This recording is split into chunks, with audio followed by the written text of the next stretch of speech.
this is by OOTD going to the hospital with the mommy where she's fighting a breast cancer, so we're going to do a chemotherapy today.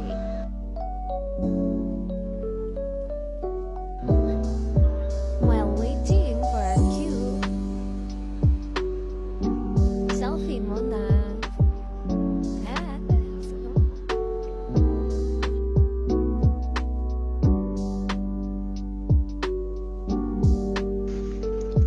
Sometimes, all a person needs is a hand to hold and a heart to understand.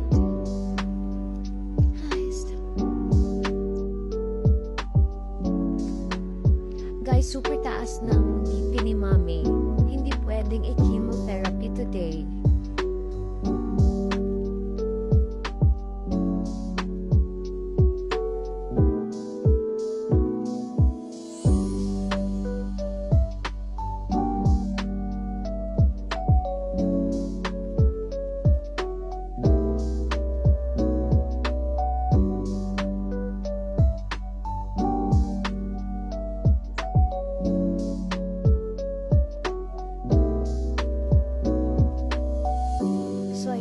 Repeat kaming BP, mataas pa din. So, uwi na lang kami talaga. Nagpa-second opinion pa about sa BP. Yan, so that's the other day. Uwi na lang.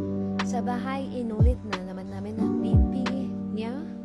Pero, nag-normal naman na siya. Alhamdulillah. We got home, and for her, that is siya na pressure. So, stuck na lang kami. Normal. Fruits and veggies.